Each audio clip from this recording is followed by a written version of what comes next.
Que a graça e a paz de nosso Senhor e Salvador Jesus Cristo esteja em cada coração. É com muita alegria que nós estamos aqui para mais uma videoaula, a nossa ferramenta disponibilizada no site www.ieadelages.com.br. E eu quero aqui mandar um abraço aos nossos irmãos, alunos que estão acompanhando.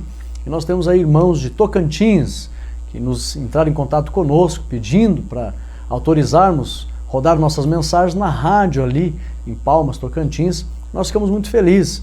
Deus abençoe os irmãos de Tocantins também, os nossos irmãos aí do Maranhão. Nós temos aí os nossos queridos irmãos que estão entrando em contato conosco e também de vários outros lugares, como de São Paulo, Santa Catarina e outras regiões. Deus abençoe os irmãos. Nós estamos hoje aqui para a nossa lição de número 7. Vai ser ministrada dia 16 de agosto de 2015 com o seguinte tema: Eu sei em quem tenho crido. Esta é a convicção que todo cristão deve ter, saber exatamente em quem ele tem crido. E é claro que é a pessoa do Senhor Jesus, e isso faz com que nós venhamos a não recuar, independente de qualquer situação. Nós vamos aprender aqui que o apóstolo Paulo, e nós chegamos hoje aqui para a lição, num estudo onde nós vamos começar a examinar a segunda carta de Paulo a Timóteo, que é a última carta de Paulo.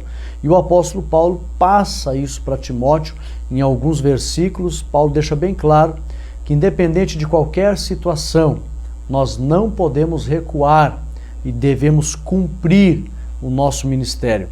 Então esta lição vai ser ministrada dia 16 de agosto, Eu sei em quem tenho crido. Ela é uma lição que tem 3 partes. Ela está baseada, em primeiro lugar, seu texto áureo, em 2 Timóteo, capítulo 1, versículo 12, que nos diz assim: Porque eu sei em quem tenho crido e estou certo de que é poderoso para guardar o meu depósito até aquele dia.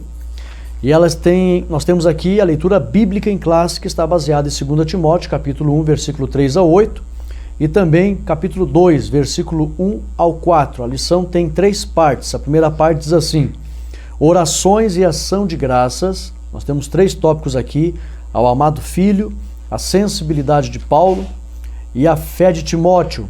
A segunda parte nos diz a convicção em Deus. Primeiro tópico, dons espirituais. Segundo tópico, espírito de fortaleza, de amor e de moderação. Terceiro tópico, o apóstolo dos gentios. E na terceira parte, um convite ao sofrimento por Cristo. Primeiro tópico, fortalecimento na graça. Segundo tópico, soldado de Cristo. Terceiro tópico, o lavrador. O objetivo geral desta lição nos diz assim: evidenciar que uma das provas de que o líder é chamado por Deus refere-se à sua capacidade de suportar o sofrimento por amor a Cristo. Então aí o objetivo geral é entendermos que, independente de qualquer situação adversa, nós temos que suportar e dar sequência ao nosso ministério por amor a Cristo. Esta lição, irmãos, eu fiz questão de separar aqui nos meus estudos. Nós temos aqui vários ensinamentos preciosos. Nós iremos estudar a segunda epístola de Paulo a Timóteo. Nesta epístola, Paulo menciona a sua trajetória e aproveita para dar as últimas orientações e se despedir de Timóteo. Como eu coloquei aqui no meu estudo, esta é a última carta de Paulo quando o imperador Nero procura impedir o crescimento da fé cristã em Roma. Paulo está vivendo na época do imperador Nero e o imperador queria impedir o crescimento do cristianismo e Paulo acabou sendo vítima deste homem. Então foi a última carta. É uma carta, eu costumo dizer, é a carta da despedida de Paulo. É a carta da despedida de Paulo deste mundo.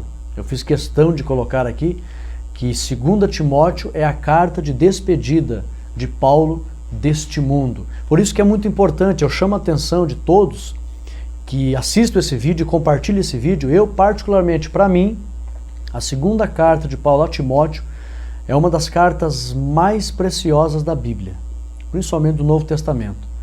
Porque o apóstolo Paulo foi um homem extraordinário. Nós sabemos que não só Paulo, tantos outros sofreram por amor a Cristo, não negaram a Cristo, mas o legado de Paulo, o que ele deixou para a igreja é muito precioso. Paulo foi um homem especial, um servo de Deus especial, porque o legado, o que ele deixou, nós temos aí o maior número de epístolas da Bíblia, do Novo Testamento, foi escrita por Paulo. Paulo verdadeiramente, como a Bíblia diz, dos heróis da fé em Hebreus 11, que a terra não era digna de ter esses homens aqui, Paulo está enquadrado nesse grupo de homens onde a terra não era digna de tê-lo. Eu costumo dizer que eles eram cidadãos genuínos do céu que passaram por essa terra. E o apóstolo Paulo, um homem que contribuiu tanto para o crescimento do evangelho entre os gentios, pelo mundo, ele agora está se despedindo da terra. E ao se despedir da terra, ele deixa uma última carta. Então eu me debruço sobre esta carta e estudo as revelações que Paulo recebe. Eu fiz questão de anotar aqui as muitas coisas que essa carta revela. Prestai bem atenção. Primeiro, é a carta da despedida de Paulo deste mundo. A carta revela muitas coisas que são textos clássicos da Bíblia. Eu chamo a atenção para que você preste bem atenção, que se não fosse essa carta, alguns textos clássicos da Bíblia que nós conhecemos muito, nós não iríamos conhecer. Por exemplo, o amor, nós temos aqui o amor que Paulo, uma coisa que chama muita atenção, o amor que Paulo sentia por Timóteo. Essa carta revela, porque imagine você, um homem extraordinário, um servo de Deus como foi Paulo, a última carta ele escreve para uma pessoa em especial. Quem foi essa pessoa? Foi Timóteo. Nós vamos ver hoje aqui nesse estudo o quanto Paulo amava Timóteo. Já imaginou, irmão, você, o apóstolo Paulo, está se despedindo da face da terra e mandar uma carta para você? Isso revela o quanto essa pessoa é importante, foi importante para o apóstolo Paulo. E Paulo, antes de se despedir do mundo, enviou uma carta para Timóteo. Ou seja, a última pessoa que Paulo pensou em se comunicar no mundo foi Timóteo. Nós vamos ver o porquê. Timóteo foi um grande companheiro do apóstolo Paulo. Paulo considerava ele como um filho na fé e Timóteo considerava Paulo um pai espiritual. Então a carta revela o muito amor que Paulo sentia por Timóteo. Também a carta revela o amor que ele sentia pela igreja em Éfeso, das 5 maiores cidades e mais importantes cidades do Império Romano. Éfeso estava entre elas. E Éfeso era a cidade mais importante da Ásia Menor. E um centro de comércio muito grande. Então tinha uma igreja ali que Paulo pastoreou e Timóteo estava ali pastoreando, os irmãos sabem disso. Então Paulo, a última pessoa que Paulo pensou foi Timóteo e a última igreja que Paulo pensou foi a igreja de Éfeso. Então a carta revela o amor que ele sentia por Timóteo e por Éfeso. Mas também na carta revela os textos clássicos que eu falei no início, que ele havia acabado a carreira.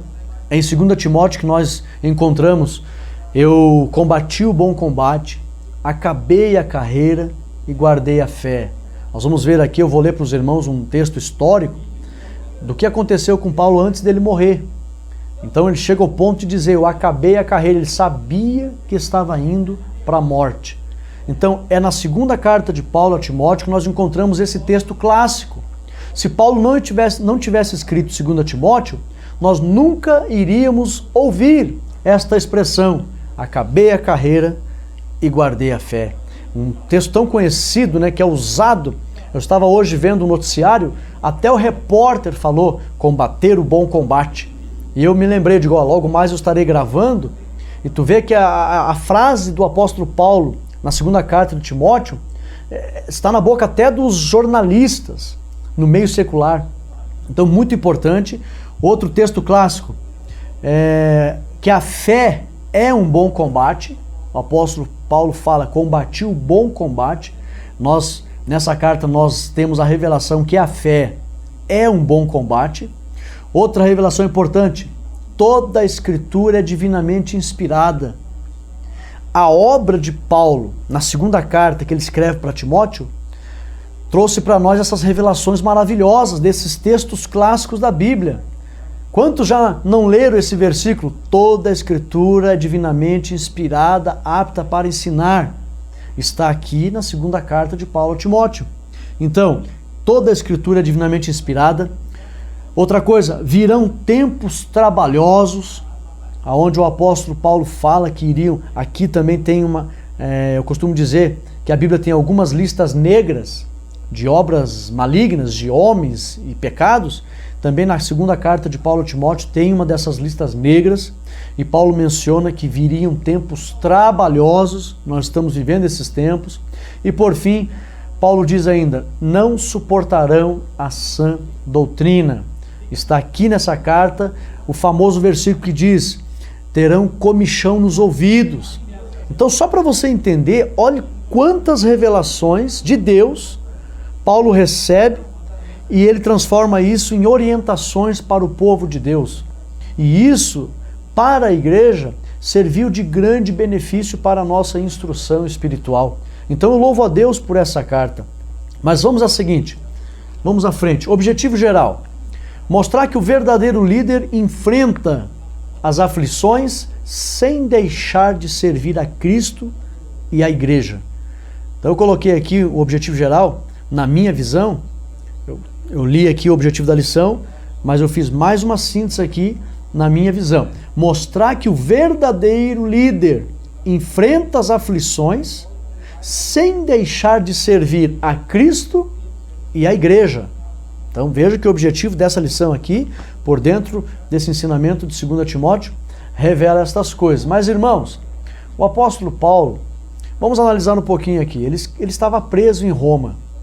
A última carta que Paulo escreveu, a sua última obra literária foi 2 Timóteo, quando ele estava preso em Roma, prestes a ser executado.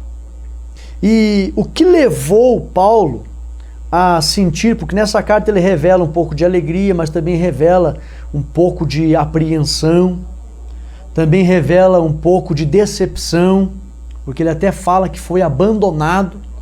Ele revela um pouco de esgotamento físico, ele chega a dizer, eu estou sendo tratado de forma terrível, como um criminoso, nós vamos ler aqui, e estou sendo tratado mesmo com trabalhos forçados, porque a segunda prisão de Paulo foi bem diferente da primeira, lá em Roma. Paulo esteve preso várias vezes, esteve preso em Jerusalém, esteve preso em Cesareia, eu tive a oportunidade de conhecer lá Cesareia, e Paulo esteve preso lá, teve preso, nós sabemos que na cidade de Filipos. Paulo passou por vários aprisionamentos, mas em Roma foi 2 vezes. Na segunda vez, Paulo estava lá, mas Paulo estava passando por situações tão difíceis, tão terríveis, que ele revela tudo isso escrevendo a carta para Timóteo, a ponto de ele lembrar de Timóteo, porque tenho certeza que Paulo pensava que se Timóteo pudesse estar aqui comigo, ele estaria. Ele mesmo chega a pedir, Timóteo, se você puder vir, venha, Timóteo, porque eu fui abandonado. Ninguém me assistiu na minha primeira defesa. Então, teve várias situações que levou Paulo a ficar tão debilitado na prisão, e em meio a tamanha debilitação, ele ainda consegue escrever louvores a Deus. Esse homem era extraordinário. Mas eu quero ler alguns textos históricos para os irmãos entenderem a situação que Paulo estava vivendo e que fez com que ele escrevesse tudo que ele escreveu para Timóteo. Em primeiro lugar, incêndio em Roma. Preste bem atenção nessa leitura que eu vou fazer para os irmãos. O grande incêndio de Roma teve início na noite de 18 de julho do ano de 64 depois de Cristo, afetando 10 das 14 zonas da antiga cidade de Roma, 3 das quais foram completamente destruídas. O fogo alastrou-se rapidamente pelas áreas mais densamente povoadas da cidade, com suas ruelas sinuosas. As ruas, a cidade naquela época, as ruas eram estreitas. Eu caminhei nas ruas de Jerusalém, ruas estreitas. Você caminha na rua aqui, ó, a porta da casa está na rua. Então era tudo bem estreitinho, tudo emendado as casas no mundo antigo. Não só em Jerusalém, como lá em Roma. E apesar de, além de ser estreitas as ruas, que as casas eram próximas, a porta ficava na rua, lá em Roma tinha ainda 3, 4 andares as casas. E isso facilitou com que houvesse um alastramento do fogo muito grande. Então, ruelas sinuosas. Preste bem atenção, o fato de a maioria dos romanos viverem em ínsulas, edifícios altamente inflamáveis, devido à sua estrutura de madeira, de 3, 4 ou 5 andares, ajudou a propagação do incêndio. Houve um grande incêndio, você já vai entender por que Paulo foi preso, preste bem atenção. Nestas condições, abri um parênteses aqui, o apóstolo Paulo foi, essa situação levou o apóstolo Paulo a ser preso, E lá na prisão é que ele escreveu 2 Timóteo. Então vamos entender o contexto da história. Nestas condições, o incêndio prolongou-se por 6 dias seguidos, até que pudesse ser controlado. Mas por pouco tempo, já que houve focos que reacenderam e queimou ainda por mais 3 dias depois. O antigo templo de Júpiter Stator e o lar das virgens vestais foram destruídos, bem como 2/3 da antiga cidade. Devido aos templos pagãos se incendiarem, a fúria contra os cristãos foi muito grande. Então, note aqui, ó, que até hoje muitas pessoas não sabem que o incêndio queimou os templos pagãos, e aí surgiu um boato que o incêndio tinha sido criminoso. Alguns suspeitaram de Nero, que até hoje tem várias teorias, e como Nero ficou sabendo que estava a conversa de que o incêndio foi criminoso, ele mesmo, segundo alguns historiadores, providenciou de achar os criminosos. E surgiu uma grande acusação contra os cristãos. Quando essa acusação se alastrou entre a população, que poderia ter sido os cristãos, quando eles ficaram sabendo que os templos pagãos haviam sido destruídos, aí que se inflamou o ódio contra os cristãos e começou uma grande perseguição. Mas vamos à frente. A partir do ano 64, Nero empreendeu uma busca impiedosa contra os cristãos. Homens, mulheres, velhos e crianças eram presos, encarcerados, eram lançados aos leões na arena e devorados pelas feras. Outros eram envoltos em betume e amarrados em estacas, em postes, e incendiados para iluminar o palco das covardias que aconteciam no Coliseu Romano. Tudo isso eles faziam com os cristãos. As crianças, para vocês terem uma ideia, eles colocavam pele de ovelha amarrado nas costas das crianças e largavam as crianças correndo no Coliseu, e eles largavam mastim napolitano, cachorros grandes e também leões. Os cachorros grandes, os leões, ao ver as crianças com aquelas peles nas costas, achavam que era um bicho e iam correndo e devoravam. Foi terrível. Em meio a todo esse cenário, os cristãos estavam sendo caçados. E o apóstolo Paulo logo vai entrar em cena para ser preso. Preste bem atenção. Os cristãos e o incêndio de Roma. Não se sabe exatamente o momento e as razões que levaram os cristãos a serem acusados responsáveis pelo incêndio. Historiadores cristãos e também romanos, como Tácito e Seutônio, cujas obras denotam acentuada antipatia pelo imperador, sustentam que se tratou de uma manobra de Nero para desviar as suspeitas de sua pessoa, uma vez que a tese de incêndio criminoso se disseminara e era necessário encontrar os culpados, e os cristãos podem ter se tornado bodes expiatórios ideais. Infelizmente, pelo fato de serem mal vistos em Roma. De fato, Seutônio relata que as crenças cristãs eram tidas na época como superstição nova e maléfica. As pessoas achavam que os cristãos tinham uma superstição nova e maléfica. Então analise. Enquanto Tácito, embora acusando Nero de ter injustamente culpado os cristãos, declara-se convencido de que eles mereciam as mais severas punições porque cometiam infâmias. Alguns acusavam que os cristãos eram infames. E segundo os historiadores. Então, para vocês terem uma ideia, infelizmente, o que se sabe é que os cristãos levaram a culpa daquele incêndio. E aí então começou uma grande perseguição. Os irmãos cristãos de Roma foram informados que Paulo estava chegando de novo em Roma. Foram ao encontro dele no Foro de Ápio e nas 3 tabernas. O apóstolo, vendo os irmãos, deu graças a Deus e criou mais coragem para enfrentar o cativeiro. Num regime especial de custódia, as autoridades romanas permitiram-lhe residir numa casa particular que normalmente foi sustentada pelos irmãos que pagavam aluguel e era vigiada diariamente por um soldado. Os irmãos vão entender que o apóstolo Paulo, quando ele sai de Jerusalém, preso, que ele vai para Roma, ele chegando em Roma, ele fica preso 2 anos em Roma, na casa de uma pessoa que alugara aquela casa. Foi uma prisão domiciliar. Mas a Bíblia mesmo diz que ele foi liberto. O apóstolo Paulo acabou sendo liberto dessa prisão. E quando ele foi liberto dessa prisão, ele tinha vontade de ir à Espanha. Os historiadores dizem que ele foi à Espanha, ele mesmo fala na Bíblia que ele tinha vontade de ir. E ele passou por outras cidades, não voltou mais em Jerusalém. que ele se despediu dos irmãos lá para sempre mesmo.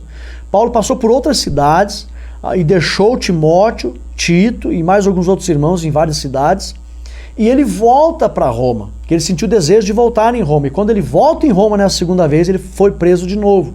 E nessa segunda vez que ele foi preso, é então que ele foi condenado à morte. Mas preste bem atenção, depois de 2 anos de cativeiro, entre 61 e 63, o seu processo terminou sem sentença condenatória. E ele foi colocado em liberdade, sendo o imperador de Roma o terrível Nero, que governou de 54 a 68. Assim que foi colocado em liberdade, não permaneceu muito tempo em Roma. É possível que tenha viajado para evangelizar a Espanha, porque este era um antigo desejo que ele tinha. Está lá em Romanos, capítulo 15, versículo 24, aliás, e 28.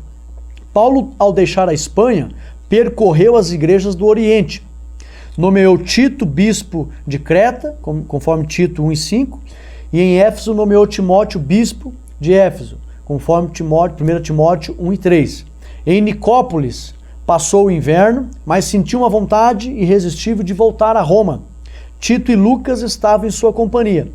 Por necessidade de atendimento aos núcleos cristãos, Tito foi enviado a Dalmácia, conforme 2 Timóteo 4 e 10. Assim sendo, Paulo voltou a Roma na primavera de 67. Somente acompanhado por Lucas, empenhou-se no seu trabalho de reconstituir a comunidade dizimada pelas perseguições cruéis e covardes de Nero, aonde Pedro já havia sido morto. Pedro foi terrivelmente morto, crucificado. Ele não era cidadão romano, foi crucificado. Paulo, sendo cidadão romano, foi decapitado. Mas por causa dessa perseguição é que Pedro e Paulo foram mortos. Segundo a tradição, Paulo encontrou pousada na margem esquerda do rio Tibre, perto da ilha Tiberina. No local de sua última residência, ergue-se uma antiga capela dedicada à sua memória. Chama-se San Paolo alla Regola. Aqui o santo foi preso, acusado de chefiar a seita cristã.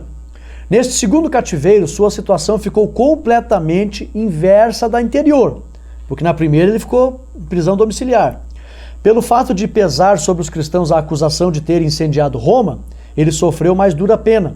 Por essa razão, arrastava pesados grilhões, nessa segunda carta, que ele escreve, ele menciona esse sofrimento. Mas foi por causa disso. Pesados grilhões, e era tratado como malfeitor, 2 Timóteo 2 e 9, ele menciona isso. Estava completamente isolado, porque os amigos de Roma não conseguiam visitá-lo facilmente. Eúbulo, Pudente, Lino e Cláudia só podiam procurá-lo com muita precaução. O caso de Paulo devia ser julgado pelo Tribunal Imperial. Ele foi julgado 2 vezes. Na primeira, não houve uma sentença definitiva, onde ele diz: eu não fui assistido por ninguém, só Deus me assistiu. Nessa época, Nero percorria a Grécia, disfarçado em comediante. Nero foi considerado meio maluco até. Mas deixou em Roma, como substituto, o terrível Hélio. No primeiro interrogatório, permitiram ao apóstolo fazer a sua própria defesa da acusação de cumplicidade no incêndio de Roma. Mas ninguém o ajudou, senão Deus, conforme ele relatou em 2 Timóteo 4, 16 e 17. Contudo, deve ter se saído bem, pois a audiência foi suspensa sem qualquer condenação. No calabouço, reuniu suas forças restantes, entenda isso, e escreveu a sua última carta, que foi a carta de despedida, a epístola, ao estimado discípulo Timóteo. Olha o privilégio que Timóteo teve, irmãos. Um homem extraordinário que nem Paulo, a última pessoa que Paulo se dirigiu foi Timóteo. Que honra para Timóteo. A segunda epístola a Timóteo, a quem cuidava como um filho e nomeou executor de seu testamento. Tinha esperança de vê-lo ainda uma vez, mas tinha receio de que fosse demasiado tarde. Todavia, na missiva, pede que ele venha o mais depressa possível e que trouxesse também Marcos em sua companhia. Pede também uma velha capa, olha só, que deixara em Trode, pois a friagem do calabouço estava minando rapidamente a sua saúde. Paulo estava muito debilitado nessa segunda prisão. No outono de 67 foi agendada a realização da segunda sessão do tribunal. Paulo não tem ilusões. Sabe que esta sessão terminará com a sua entrada no reino dos céus. Ele escreve: combati o bom combate, acabei a carreira e guardei a fé. De resto, me está reservada a coroa da justiça que o Senhor, justo juiz, me dará naquele dia, conforme 2 Timóteo 4, 7 a 8. O segundo interrogatório terminou com uma sentença de morte. Certa manhã, o velho apóstolo foi levado por um grupo de lictores ao longo da via Ostiense. Seguiram pela porta Trigemina, passaram ao lado da pirâmide de Céstio e também pelo terreno onde hoje se encontra a Basílica de São Paulo, extramuros, com o seu túmulo. A seguir, os carrascos que o levavam deixaram a entrada ou a estrada e entraram à direita pela pastagem até o local onde ele foi decapitado. Hoje, naquele lugar, existe a Pizza Trifontane. Existe uma história romana que conta que no momento da execução se aproximou do apóstolo uma cega chamada Petronila, que lhe ofereceu um véu para vendar-lhe os olhos. Numa antiga porta de bronze da Basílica de São Pedro, no Vaticano, observa-se um relevo que mostra São Paulo devolvendo à cega Petronila o véu que ela lhe havia oferecido. Quando a jovem colocou o véu sobre os seus próprios olhos, ela recobrou milagrosamente a sua visão, segundo a história. No local da execução, a cabeça do apóstolo tombou decepada por um vigoroso golpe de espada. Os lábios de Paulo de Tarso, que só pronunciaram palavras ungidas por Cristo, se fecharam para sempre. Nesse episódio de perseguição, de Paulo ter ido a Roma, ser preso, estar sofrendo, antes dele morrer, ele escreve 2 Timóteo, que eu me debruço em cima dessa carta e choro em ver os sentimentos do apóstolo, seu desejo para com Timóteo, para com a igreja, para com a obra e em relação à sua coroa que receberia. Vamos entrar na lição, irmãos. A primeira parte, orações e ações de graça. O primeiro tópico diz assim, ao amado filho. Aqui Paulo revela uma relação de família. Quando você lê no primeiro tópico, ao amado filho, Paulo revela uma relação de família divina em Cristo, pois Paulo era seu pai espiritual, conforme Filipenses 2 e 22. Olha o que está escrito em Filipenses 2, capítulo 2, versículo 22, que revela essa relação de pai e filho. Nos diz assim, mas bem sabeis qual a sua experiência e que serviu comigo no Evangelho como filho ao pai. Olha o amor que Paulo tinha por Timóteo. Nós sabemos que Paulo não casou, ele decidiu-se abster-se de relações sexuais, de esposa, para se gastar em prol do Evangelho. Então, ele tinha Timóteo como um filho, pois Timóteo acompanhou ele em várias viagens evangelísticas. Então, no versículo 22 está escrito que ele serviu a Paulo como um filho ao pai. Amado filho, essa expressão era usada. Por que Paulo escreve amado filho? Era comum essa expressão. Essa expressão era usada para pessoas que demonstravam especial obediência aos seus líderes. Os judeus chamavam os seguidores obedientes de um mestre, eles chamavam de filhos. Os judeus chamavam os seguidores obedientes de um mestre de filhos. Ou seja, quando alguém seguia o seu mestre com obediência, o mestre chamava esse discípulo de filho. Então era comum essa expressão. E Paulo usa essa expressão, ao meu amado filho, porque Timóteo foi um discípulo de Paulo e serviu a Paulo, como ele mesmo diz aqui no versículo 22. Serviu comigo no Evangelho como filho ao pai. Então esse primeiro tópico, por que Paulo usa a expressão ao amado filho? Porque Timóteo foi considerado um filho e essa expressão era comum eles usarem. O segundo tópico diz a sensibilidade de Paulo.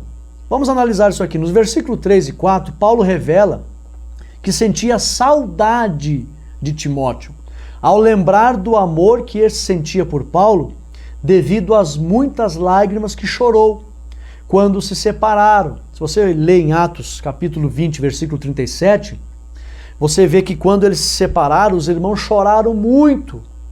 E Timóteo estava ali. Quando Paulo sai de Jerusalém e vai para Roma, na primeira prisão, Timóteo ficou. E Paulo lembra que Timóteo chorou muito de saudade. E como Paulo estava sozinho na prisão, prestes a morrer, Paulo pensou, poxa, ninguém vem me assistir. Timóteo, se tivesse a oportunidade, ele estaria aqui comigo, porque ele chorou muito de saudade de mim. Ele me ama de verdade. E Paulo sentiu saudade de Timóteo. Então Paulo, a sensibilidade de Paulo Paulo estava sensível ali, lembrando do seu amigo, do seu filho. E aí então, chorou muito em Atos 20:37. Paulo ainda sabia que se dependesse de Timóteo, este estaria com Paulo, pois os outros o abandonaram. Por isso Paulo pensava muito em Timóteo e orava muito por ele. Timóteo era um verdadeiro amigo. Olha que interessante isso aqui, irmãos. Timóteo era um verdadeiro amigo e filho, ao ponto de Paulo mencioná-lo em 6 outras epístolas que ele escreveu. E também ele escreveu 2 cartas para Timóteo, né, revelando quanto Timóteo era importante para ele. Você vai ver aqui, Paulo começa Filipenses, capítulo 1, versículo 1. Paulo diz, eu e Timóteo. Filipenses 1:1, Paulo menciona Timóteo. Colossenses 1:1, Paulo menciona Timóteo. Filemão, capítulo 1, versículo 1, Paulo menciona Timóteo. Também em Romanos 16:21, Paulo menciona Timóteo. 1 Tessalonicenses 3:2, 1 Coríntios 16:10. Teve outros textos, vários, que Paulo menciona Timóteo. Mas todas essas cartas aqui, ó, nessas cartas aparece Paulo mencionando Timóteo. Filemão, Colossenses, Filipenses, Romanos, Tessalonicenses, Coríntios, Paulo menciona Timóteo. Olhe como Timóteo era especial para Paulo. Isso significa que Timóteo acompanhava muito Paulo. Agora aqui, ó, a fé de Timóteo. Por que Timóteo foi tão lembrado por Paulo?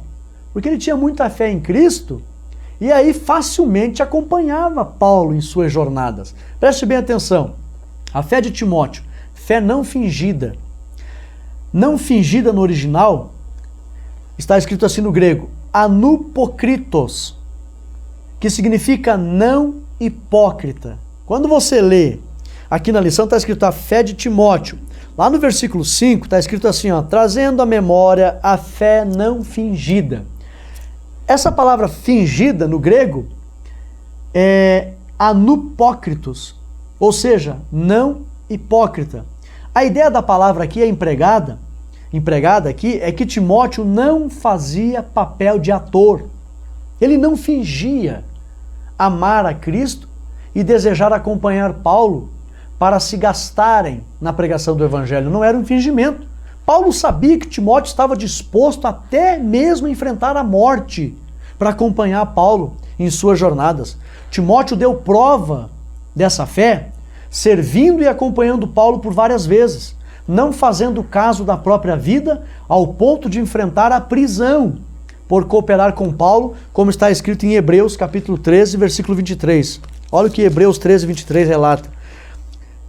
Sabei que já está solto o irmão Timóteo. Talvez você nunca ouviu falar que Timóteo passou por prisão também, né? Mas passou. Sabei que já está solto o irmão Timóteo. Hebreus 13, 23. Com o qual, se vier depressa, vos verei. Então Timóteo, ele deu prova dessa obediência e dessa fé. Por isso que Paulo lembrava muito de Timóteo. Nós temos ainda a segunda parte da lição, que diz a convicção em Deus. Nós temos aqui, primeiro tópico, dons espirituais. Nessa primeira explicação sobre os dons espirituais, nós lemos aqui, no versículo 6, é que a lição está baseada para esse tópico. Por esse motivo te lembro que despertes o dom de Deus que existe em ti pela imposição das minhas mãos. Olha só, irmãos, o que está escrito aqui no meu estudo, aqui na página 363. Preste bem atenção. Olha o que diz aqui, 363, por esta razão. Mais literalmente, pela qual causa, isto é, porque Timóteo tinha fé genuína, uma poderosa e boa herança cristã. Sabe o que Paulo quis dizer? Timóteo, olha o que diz aqui, por este motivo, ou seja, por esse motivo, Paulo recebeu a fé da sua mãe e da sua avó. Por este motivo, por ele ter bastante fé, é que ele devia acreditar que nele estavam os dons que ele recebeu da parte do Senhor para desempenhar o seu ministério, visto que ele era tímido. Então é por isso que a lição vem falando aqui, dons espirituais. Por este motivo, por você ter bastante fé, Timóteo, acredite que os dons do Senhor estão na tua vida para você desempenhar o ministério. Então, e ainda Paulo diz aqui, ó, reavives o dom que há em ti. Quando a Bíblia fala reavives, significa, até, por exemplo, tem um texto aqui, está escrito, reavives, no original, reacender. Se o crente não cuidar dos dons espirituais que está na sua vida, esses dons é como uma chama, ela se apaga. O crente tem que estar cuidando desses dons para que ele esteja verdadeiramente aceso a ponto de ser usado. Era isso que Paulo estava dizendo. Timóteo, nós sabemos que ele era temeroso, meio tímido. Paulo, então, injeta um ânimo nele dizendo, olha, por este motivo, porque você tem essa fé, reavive o dom que há em ti. Não deixe isso se apagar, Timóteo. Era o que Paulo estava querendo dizer. E a lição aborda acerca da importância dos dons na vida de quem quer pregar o evangelho e fazer a obra. Nós temos aqui também o segundo tópico. Espírito de fortaleza, de amor e moderação. Timóteo era tímido e temeroso.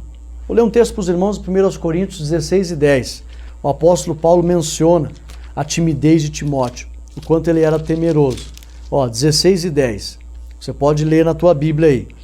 E se for Timóteo, vede que esteja sem temor convosco, porque trabalha na obra do Senhor como eu também.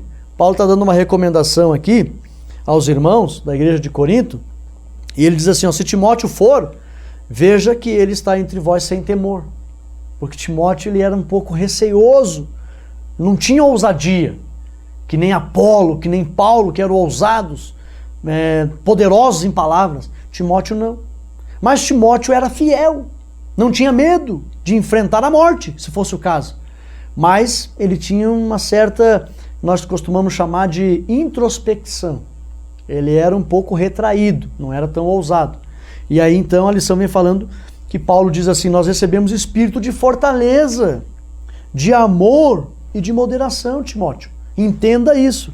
Esse espírito de fortaleza, aqui no original, que tem aqui no meu estudo, na página 363, esse espírito aqui é o ânimo que nós recebemos da parte do Senhor. Se você ler na Bíblia, a palavra espírito está em letra minúscula. Não é a pessoa do Espírito Santo que Paulo está dizendo.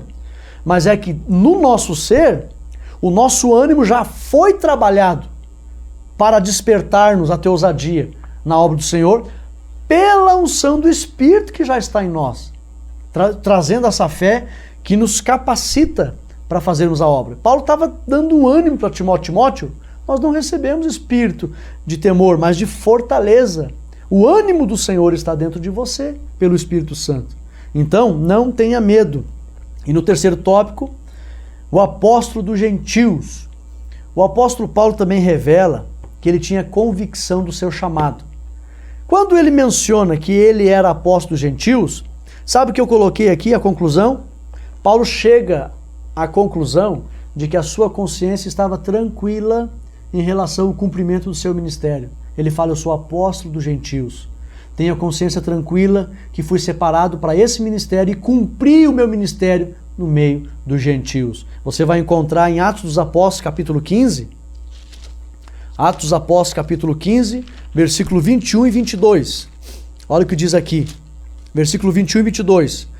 Porque Moisés, desde os tempos antigos, tem em cada cidade quem o pregue e cada sábado é lido nas sinagogas.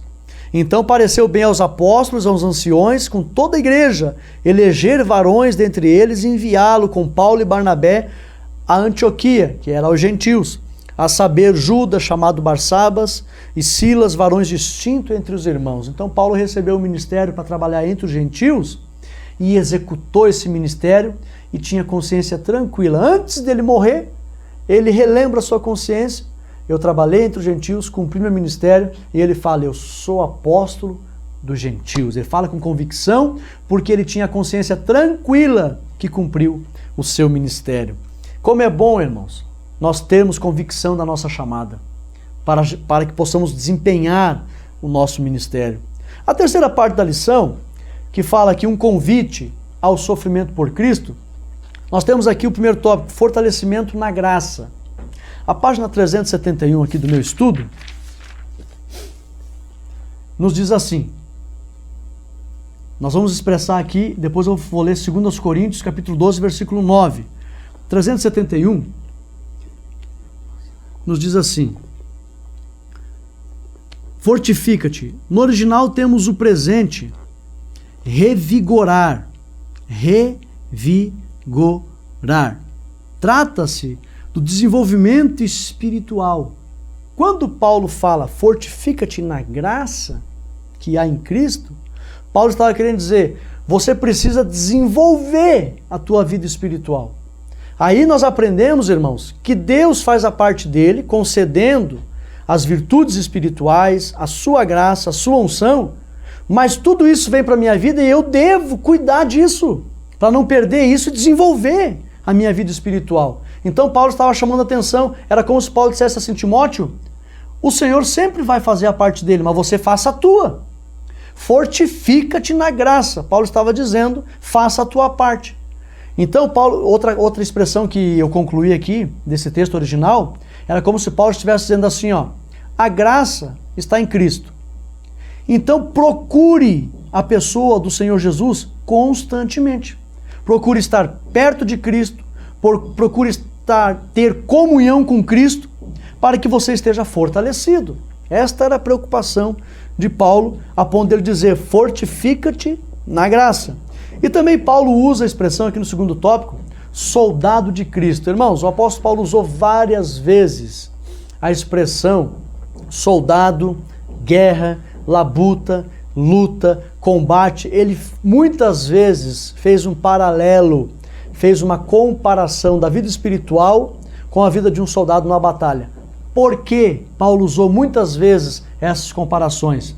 Em relação a esse contexto aqui, que ele queria que Timóteo não recuasse, a principal característica da vida espiritual em relação a um soldado é que o soldado, principalmente daquela época, o soldado daquela época não era desertor, não corria da luta, não abandonava a batalha, não fugia da guerra. Só ia parar de guerrear se tombasse no campo de batalha. Então Paulo usava essas comparações em relação ao soldado e Timóteo sabia muito bem como era um soldado. Soldado não recua, soldado não desiste. Paulo, sabendo das aflições que estavam crescendo, da dificuldade que tinha a igreja em Éfeso, das turbulências espirituais que o mundo ia passar a enfrentar com maior grau, Paulo diz para Timóteo, Timóteo, não recue, não desista. Cumpre o teu ministério como um soldado de Cristo. E o terceiro tópico, irmãos, que Paulo fala como um lavrador, aqui no versículo 6, está na lição, ele diz assim, ó, por este motivo, aliás, versículo 6, o agricultor precisa trabalhar, no capítulo 2, mas está aqui na lição, o agricultor precisa trabalhar com afinco. Quando Paulo usa essa expressão de lavrador, ele estava querendo dizer que o lavrador, ele goza dos frutos. Olha o que diz aqui na página 373. Alguns eruditos espiritualizam esse versículo, fazendo significar que um mestre deve primeiramente participar do fruto de seus próprios labores, isto é, devem amoldar-se a seus próprios ensinamentos, permitindo que suas vidas sejam espiritualmente frutíferas, antes que outras pessoas possam beneficiar-se desses ensinamentos. Paulo estava querendo dizer, quando Paulo usa aqui a expressão que o lavrador desfrutava dos seus frutos, e Paulo diz, ó, ore a Deus, o Senhor vai te dar sabedoria para entender isso. Paulo estava querendo dizer, Timóteo, antes de qualquer ensinamento você transmitir, que esse ensinamento esteja na tua vida. Paulo fala isso na primeira carta. Timóteo, cuide de ti e da doutrina. Em primeiro lugar, da tua vida. E por isso que Paulo usa essa expressão do lavrador. Timóteo ia entender isso. O lavrador, ele prova os frutos, depois os outros provam. Em relação ao alimento que Timóteo tinha antes dele ensinar a igreja, esse alimento tinha que fortalecer ele primeiro. Foi isso que Paulo quis passar para Timóteo. E a nossa conclusão, a lição ela é menor, ela tem 3 partes. A conclusão nos diz assim, mesmo sabendo que em breve iria morrer, Paulo não perdeu sua esperança e fé. Até em seus últimos momentos procurou incentivar e orientar seu filho amado e companheiro de ministério, Timóteo. Seja você também um intercessor e incentivador daqueles que estão trabalhando na obra do Mestre. Então, antes de Paulo morrer, Paulo intercedeu por Timóteo, orientou Timóteo, mostrou quanto amava Timóteo e deixou ensinamentos para que Timóteo desse sequência à obra, a igreja triunfasse e a obra prosperasse. Chegamos ao final da lição de número 7 e eu convido você para que domingo esteja na igreja para aprendermos mais esta lição maravilhosa que vai tratar acerca da última carta do apóstolo Paulo na face dessa terra, 2 Timóteo. Deus abençoe os irmãos, em nome de Jesus. Amém.